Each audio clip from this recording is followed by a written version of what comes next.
नमस्कार, मी गौरीज रेसिपीमध्ये तुमचं खूप खूप स्वागत आहे। आज आपण मार्केटमध्ये जशी आलू भुजिया मिळते त्या पद्धतीने आलू भुजिया करणार आहोत। त्याच्यासाठी मी 5 बटाटे उकडून घेतलेले आहेत। आता ह्याला आपण खिसून घेऊ।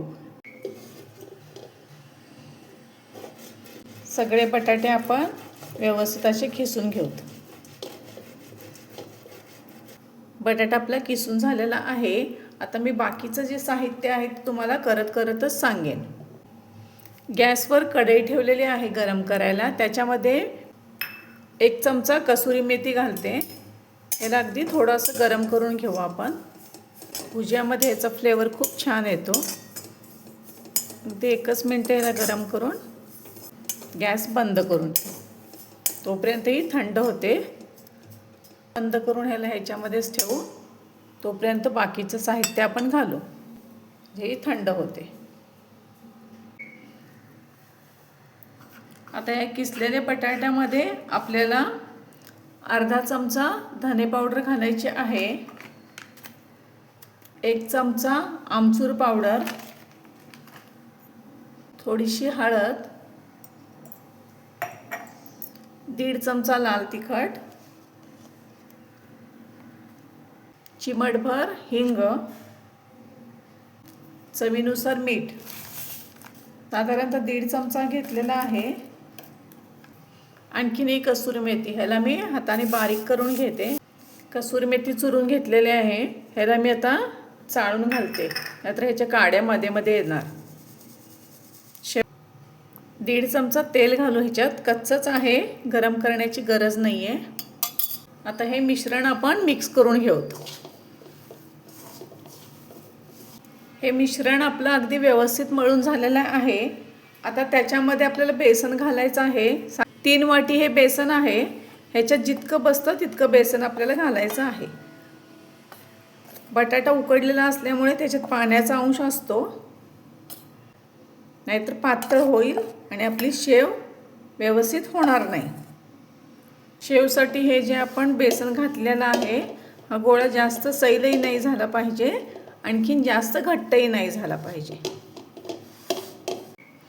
पीठ अगदी व्यवस्थित आपलं मळून झालं आहे आलू भुजियाचं।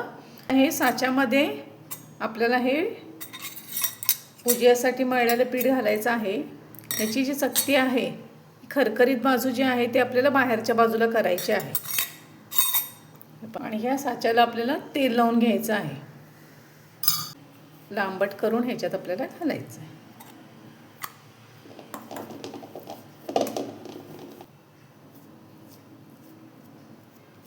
व्यवस्थित दाबून घालायचं आहे।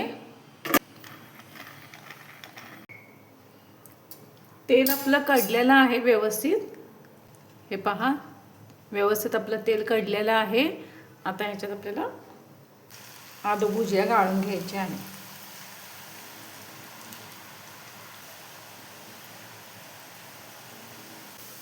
गॅसची फ्लेम मोठीच ठेवायची आहे।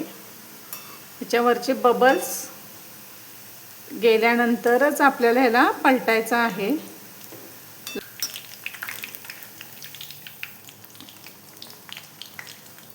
काढून घेऊ। हे बघा, मस्त आपल्याशी आलू भुजिया तयार झाली आहे। आणखीन एक घालू। आपलं प्रमाण व्यवस्थित असेल ना तर आपले आलू भुजिया चुकत नाही। मार्केटमध्ये काय असतं, पाम तेल वापरतात। हे आपलं घरचं तेल असल्यामुळे अगदी छान आणि 1-2 महिने छान आपली ही आलू भुजिया राहते। अशा प्रकारे आपण सगळ्या आलू भुजिया करून घेऊत। अशा प्रकारे आपली आलू भुजिया तयार झालेली आहे। अतिशय उत्कृष्ट, आणखीन मार्केटपेक्षाही छान ही आपली आलू भुजिया तयार झाले। तुम्हाला जर हा माझा व्हिडिओ आवडला असेल तर लाईक करा, शेअर करा, सबस्क्राईब करा, कमेंट करा। त्याचप्रमाणे चॅनलवर जर नवीन असाल तर सबस्क्राईब करायला विसरू नका। थँक्यू।